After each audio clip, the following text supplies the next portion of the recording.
So it's December, and I started thinking to myself, what kind of videos can I do this month? Something wholesome, nice, and Christmas related. But then, the more I thought about it, I'm doing a lot of Christmas videos this month, as I do every month. And for whatever reason, I started thinking about the Disney films, the ones that we all grew up with. The more I was thinking about it, they're wholesome all the time. They don't wait 1 month a year to shine all the magic and goodness of humanity on us. They have to be whimsical all year round, and that can't be easy. So I decided, screw it, I'm just gonna review all the Disney films. That is to say, all the animated 2D Disney films, with some exceptions. Why? Because I love Disney, and so do you. Oh, you may act like you don't like Disney. You may talk about how it's an evil corporate monster that only gets stronger and stronger the longer we live. But the funny thing is, you don't have a choice. You can bombard us with all the genius, monstrous things that Disney has done in the past. You can argue debatable messages. You can argue debatable ethics. You can even argue debatable stereotypes. But it doesn't matter. Disney has always been there. For most of us, it's the first thing we're introduced to. And that's the genius of Disney, putting all their time and all their effort not in something adult, but in something for children. And once something has your childhood by the balls, it's never gonna leave you. It's there forever. Disney has practically become family to us. It's fairy tales, it's magic, it's everything that we enjoyed and thought was possible when we were younger. And as we grow older, there's a lot of other things to enjoy. The artistry, the creativity, the imagination. There's literally no other word for it but Disney. It's an artistic cultural phenomenon that'll never, ever leave.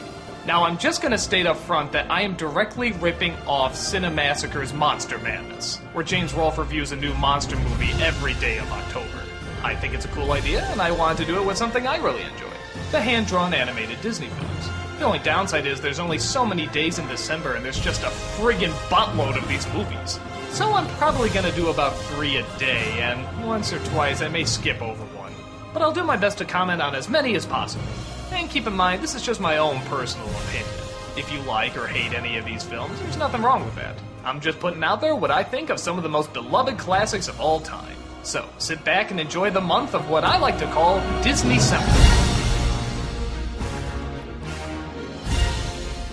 Let's start off with the very first animated film ever made, Snow White and the Seven Dwarfs. We often associate the Disney formula with a princess in a big castle and some sort of far-off fairy tale. And even though not all the films are like that, in fact probably not even the majority, that's the one kids seem to like the most, and it started at the very beginning. Disney knew then that the more timeless you can make something, the longer it'll be around. So, logically, it makes sense to start off with a fairy tale. And as a first film goes, it's pretty damn impressive. I mean, okay, it's not entirely timeless. I mean, the designs are kind of 40s. Some of the characters aren't as developed as children's films are today. And Snow White's singing voice is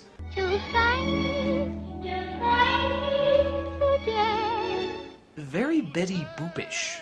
To describe the story is almost silly. We all know it. An evil queen wants to be the quote-unquote fairest of them all, but finds out that there's only one young woman in her way, the Princess Snow White. So she sends a hunter out to kill her, but the hunter is just so blown away by how hot she is, he can't do it. So he tells her to run away, and she comes across a cottage filled with 7 dwarves. Which for me as a kid always raised a lot of questions.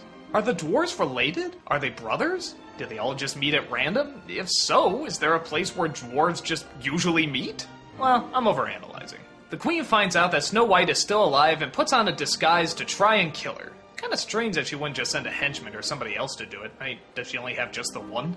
But again, overanalyzing. The film is about as basic children's movie as you can get. It's very bright, it's very colorful, but it doesn't try to insult the audience intelligence either. As Disney princesses go, Snow White is probably one of the weaker ones, as she is sort of just bland and general nice. But on the upside, she is generally nice. There's nothing really wrong with her, she's just not particularly interesting. To be fair though, she's a lot more engaging than the prince, who only gets about 3 lines, and most of them are just sung. The dwarfs, of course, is what everybody remembers. The different personalities, the different ways they're drawn, the fact that their emotional status also happens to be their names. That's what the kids enjoy. Adults can enjoy the artistry a little bit more. Not just the bright colors and pretty background, but also some of the scary images they have. While the story itself is not especially dark, it was pretty ballsy to throw in some of this really creepy imagery. The queen as a villain, when you really analyze it, is a pretty boring villain. She doesn't say much, she doesn't do much. Just a really vain woman is nothing really that fascinating in a kid's film. But what keeps her pretty enjoyable, again, is the animation. She's just drawn great. I mean, she has this permanent frown on her face. I'm trying to think if I ever saw her smile in the film. And of course, the design of her after the transformation is just awesome. It used to scare the crap out of me when I was a kid. But in general, does Snow White hold up as a film even if you emotionally disconnect it from the fact that you saw it when you were a child? Well, the key word there is emotion. Much like The Wizard of Oz or even Where the Wild Things Are, this is a film that is entirely fueled on emotion. Logic plays very little part in it. And to be honest, I find films like that very fascinating. They don't give you what you logically or ethically want to see, they give you what your emotions want to see. Like the prince comes, kisses her, and they ride off into the castle. Well, okay, how did he find her? Where did he come from? Did they ever have a conversation in the movie? Does it make sense that they would ride off together? Of course not, but that's not what your emotions want to see. They want to see the happiest of endings after the saddest and darkest of moments.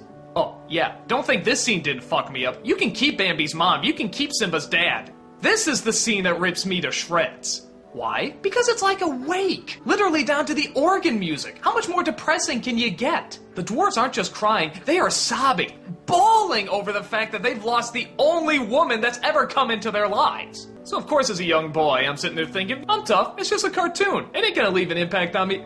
Oh no, not Grumpy. Not Grumpy, no, he was the tough one. Not Grumpy, not Grumpy. No, there's no hope for humanity. Just slit your throat right now, there's no purpose in living. But that's just how the film works. It did well to help kids emotionally connect with things that we weren't often used to connecting with. And sure, she comes back to life, they live happily ever after, but we didn't know that. Even if we did, this is still a pretty sad thing to go through. For a little kid, this is pretty heavy. So, apart from it just being groundbreaking as the first animated film, I think actually it does hold up for little kids, and I'd even argue adults. Is it complex? No. Is it engaging? No. But its emotional simplicity does manage to tap into the audience, to a point where we're not even questioning the obvious logical problems that are just staring us in the face, creating a world for us where happily ever after is okay to believe in.